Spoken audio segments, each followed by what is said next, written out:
Good evening, everybody. I'm Jesse Weber, and welcome to Prime Crime Tonight. This is where we do a deeper dive into the most high-profile and memorable true crime cases. Tonight, lies, an affair, and 3 shocking murders.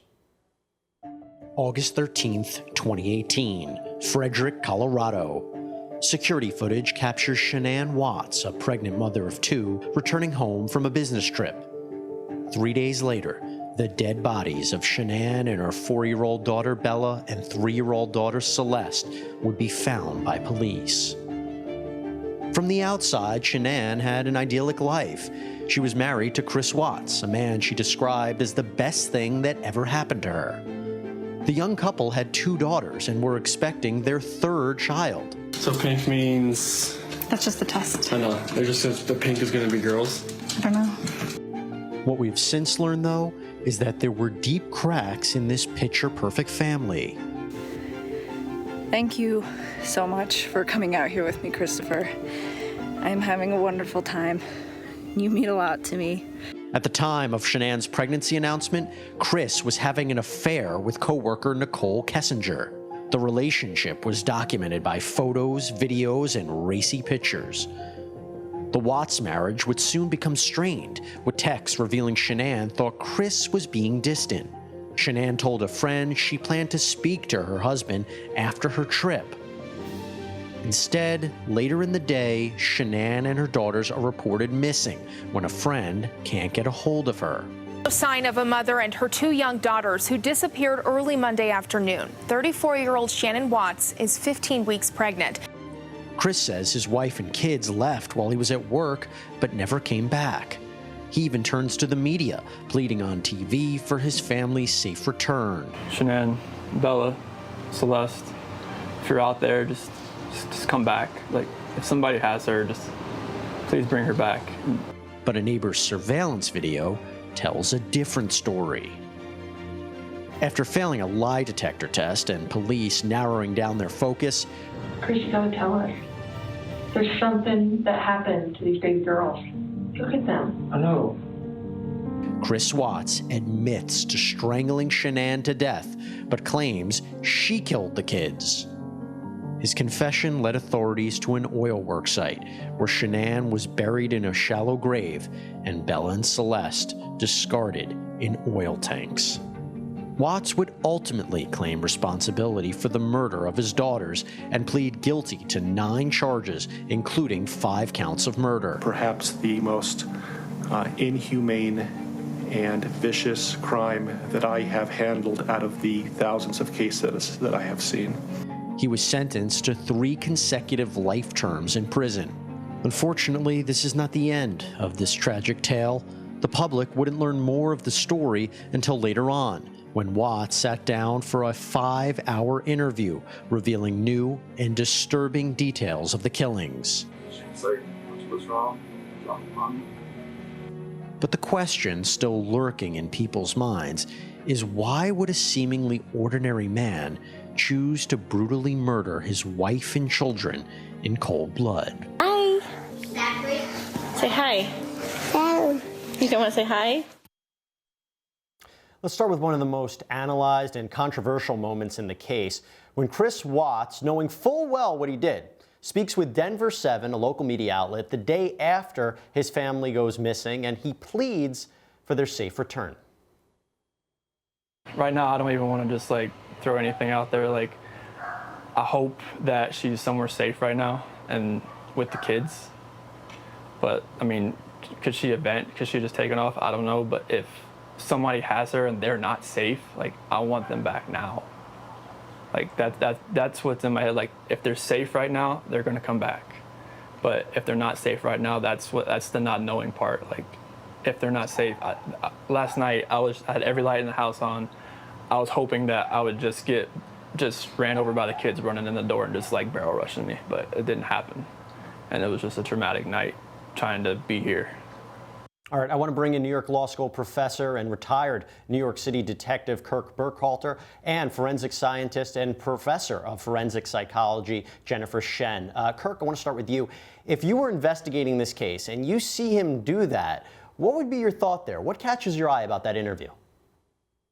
Well, certainly there are a couple of things here that catch my eye. One is the use of the first person singular. So, in other words, his interview with his responses, he focused a lot on himself, how he felt, what his expectations would be, that he would like to see them come home, and didn't refer as often to their well-being and safety. So you can think if a loved one is missing, that's what they would refer to. Also, the fact that he's alone and somewhat devoid of emotion. But the first person singular, what he wanted, what he wished, that's what he focused on. That's really what struck me first. A lot of people are asking why. So Jennifer, explain to us the thought process here of Watts. Why would someone in his position go on TV and do this? Well, honestly, it's because it's what's expected. When your family goes missing, then that is what is expected, that you'll go to the media, you'll work with police, you'll be out there in front of the cameras saying, please, please, please, pleading to bring them back. And I mean, I agree with the assessment that he was very devoid of emotion, very first-person oriented, and you just watch him and you just absolutely don't believe anything he's saying. And I thought it was very clear in this particular instance. Well, I want to move on to another dramatic moment in this case, and there are a ton of them. Chris's initial alibi was that Shanann and the kids left and disappeared while he was at work. But what Chris didn't realize was that his neighbor's security camera caught him loading his truck at 5:27 a.m. He's the only one on tape leaving that house, so it disproves his story. Now, I want you to watch carefully to Chris's reaction when his neighbor plays the footage, not just for him, but also a police officer that was there as well.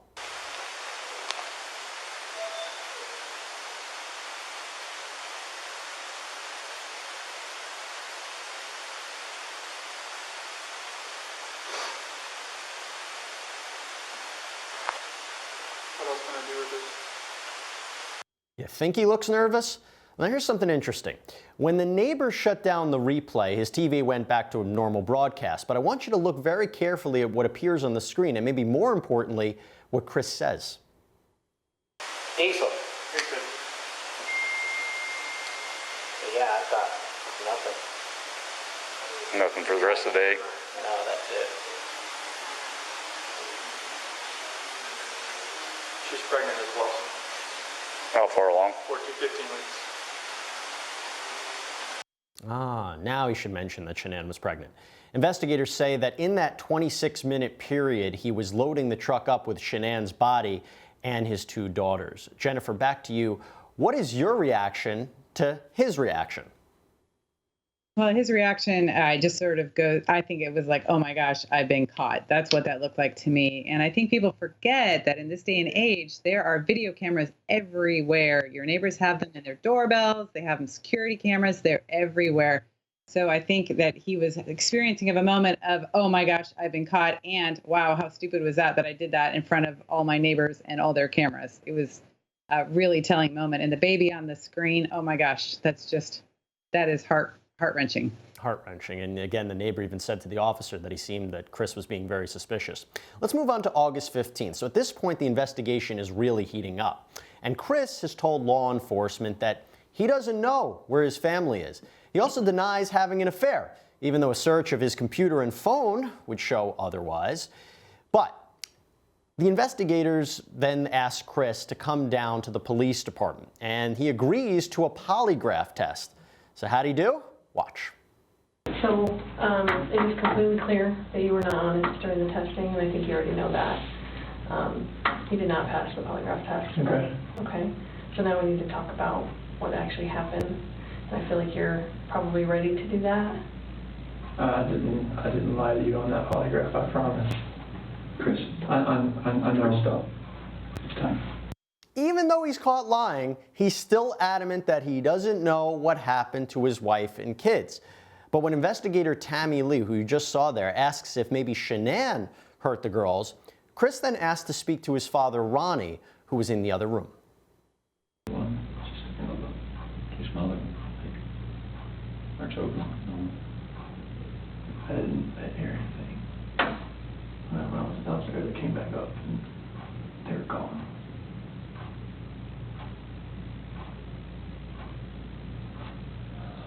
I don't know, like me talking to her about that. Talking to her about separation and everything, about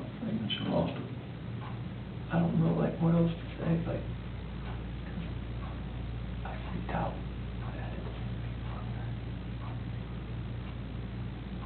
Those are my kids. Now, in his first version, or maybe it's his second version, he keeps changing him, he claims that Shanann killed Bella and Celeste, and then he strangled her to death in retaliation.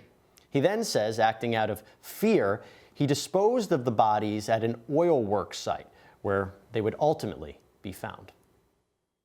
Dude, I was so scared. I know. It's like, my wife just did this, Dad just did that. What do I do? Okay, there's a lot to break down. Kirk, I want to start with you. What do you think about the investigator's technique here to get a confession out of him, particularly having his dad come in? That was very interesting. So, here there's no expectation of privacy in the interview room. Using the father, especially if someone is, I'll call them an amateur with regards to this type of crime, it's going to be very difficult to look your father in the eye, lie to your father. Clearly, they have a strong relationship because the father did come to the precinct and wanted to get involved. So I think it's a useful technique. This coupled with already letting him know that he failed the polygraph and all these other inconsistencies, I think the investigators probably saw the father being the straw that would break the camel's back here. And they had really pushed him to confess, and you wonder if he almost wanted to confess. Then again, what we do know is he kind of picked on Agent Tammy Lee's comment about, did Shanann have something to do with this, and jumped with that. We'll later learn that might not be the full story. Now, Jennifer, let me go to you. He failed this polygraph. What can you tell us about that? Well, I always find it fascinating that people take polygraphs when they're clearly guilty. Polygraphs are set up to measure things that you can't control, like your, respiration, your heart rate, your body temperature, and everything you can do to try to beat a polygraph. We've come up with a way to keep you from being able to do so. So it always surprises me. I just think it's so incredibly stupid to think that you can pass the polygraph when you're clearly lying. So I thought this was an interesting choice by him. And I thought it was interesting they brought the father in on the interview. I've never seen that done, and that was I think really effective. There's so many moments in this case when you kind of see Chris Watts caught like a deer in headlights. He can't believe he's in this position, and yet he tried to be the innocent person, always being there, always explaining, always having an answer for everything. But as you can see, it doesn't really work out well for him. That interview ultimately led to his arrest. But when we come back, we have a lot to get into. We're going to get into exactly the moment when Chris Watts finally admitted that he killed his kids. We'll be back.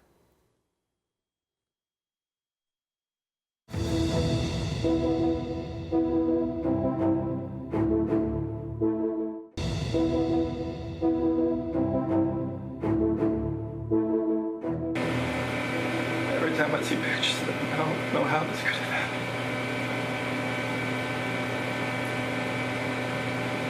Being a dad was the best part of my life. I took it all away.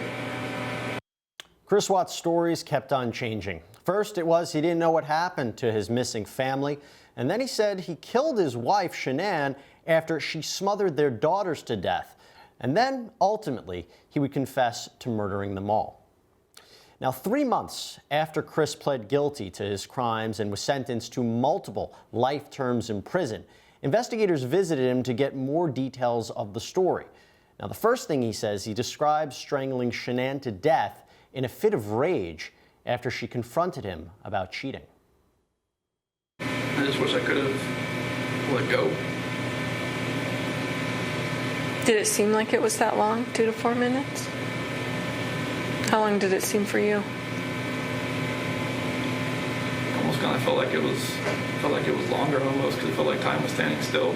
It's kind of like I just saw my life just disappearing before my eyes, but I couldn't let go. It was like somebody else, like if you picture somebody else around you, holding your hands, holding you, keep you from not letting go. Then he says his 4-year-old daughter walked in. So what happened next? Bella came in. Is that what happened? Bella came in. What she said? What's wrong? Did she hear something? Is that what she came? Obviously, I think. Okay. What'd you tell me? Somebody don't feel good. And it only gets worse from there, because Watts says that he put his girls into the truck, placed their dead mother on the floor of that vehicle, and drove them all out to an oil work site. He then proceeded to murder his 3-year-old daughter, Celeste. I put the blanket over her head. And that's how she passed. Good breathe. I put the blanket over her head. I didn't want to. No.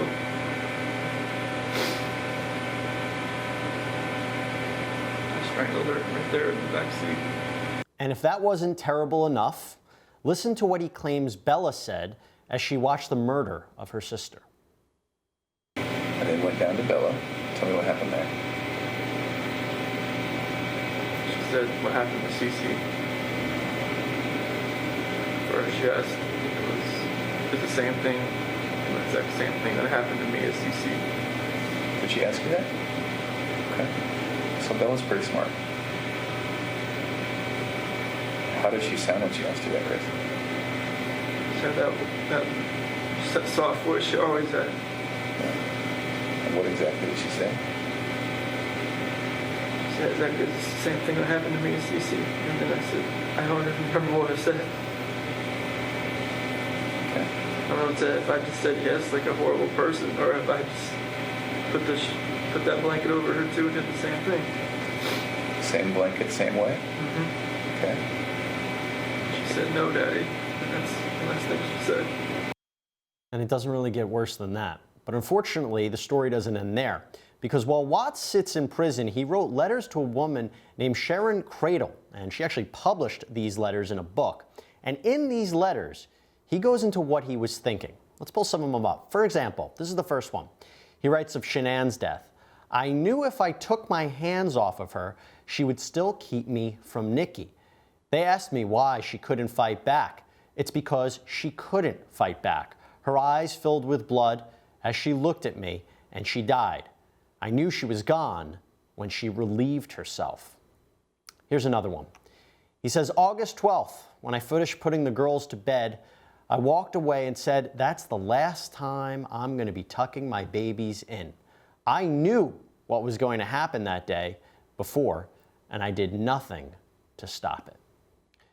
Kirk, it seems, again, his stories are changing once more, and that this wasn't a spur-of-the-moment killing, but in fact it was premeditated, that he planned to kill his family because of another woman, right? To start a new life? Is that how you see it?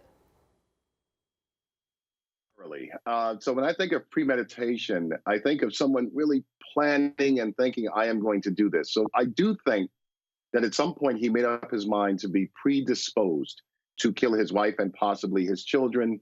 However, he just couldn't pull the trigger. I think the day of the crime, there was some reason that he just decided that was the day he was going to pull the trigger. But if you look at everything that occurred, this whole plan was ill-conceived. Killing the wife before the children, or deciding how to do this, not necessarily knowing, it showed poor planning. So I think he was predisposed to do this at some point, but I don't think it was a hardcore premeditated plan. I don't know if I necessarily agree with that, but maybe we'll get a little bit more into that. Jennifer, the truth of the matter is this is a horrific killing, and every killing is absolutely horrific. But here, strangling his wife to death, smothering his kids one by one, having one witness the death of the other. Walk us through that. Walk us through that level of violence, because this, thankfully, is something that we never see a lot of, and I've never quite heard a story quite like this. Well, in my opinion, a crime like this shows more than just a desire to get out of a marriage or a desire to unencumber yourself from your family. It shows some level of rage and anger and hatred. And he must have worked himself into a condition where he hated his family for keeping him from what he wanted, because it is hard to strangle someone to death. It is hard work. And to do it while looking in his wife's face and then do the same thing to his little innocent baby children, it's just, he must have had such a level of hatred in his heart. I don't know what else to say about that. It's just one of the most horrible things I've ever seen. And there are times we talk about when someone can switch gears. They can stop what they're doing. They realize he had these moments where he could have stopped what he was doing, and yet he didn't. He kept going forward and going forward and going forward and tried to get away with it. Now, Kirk, as I said, some still believe that this is not the full story. I mean, his stories just keep on changing. Do you believe that Chris Watts is going to be providing more details to come? He's in prison. He's got a lot of time. He can give investigators, the public, his fans, I know there are people writing him letters, love letters. He can give them more details, and it becomes a question if we believe it or not. Do you think we're going to hear more about what happened to Shanann and the kids? I think it's quite possible because he has so much time on his hands. And as Jennifer stated, which I agree wholeheartedly, this was a crime of rage. And he is now in the process of dealing with so much guilt and having to look at himself every day. I will go as far as to say, if there is more to this crime, we could certainly look forward to hearing about it at some point in time. Maybe next week, maybe next year, but at some point in time, I think he'll come out with it. And Jennifer, I'll give you about 30 seconds. Are investigators still want to know more answers here?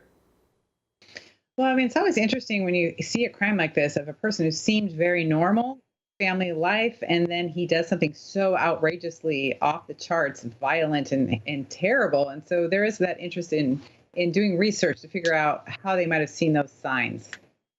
And look, at the end of the day, this is one of those cases that happened in one part of the country, but everybody knew about it. And there's a reason for it. It took people's hearts, it took people's attention, and trying to make sense of what actually happened is what it's all about. Because again, to have an ordinary man just ruin his entire life and kill his entire family, I don't know. And the truth is, we may never get a full answer as to why Chris Watts murdered his wife and kids, but what I do know is that Shanann, Bella, and Celeste will never be forgotten. That's all we have for you on Prime Crime Tonight. Give us your comments on Chris Watts on Twitter and Facebook with the hashtag Prime Crime Tonight. Thank you for joining us, and until next time, be safe.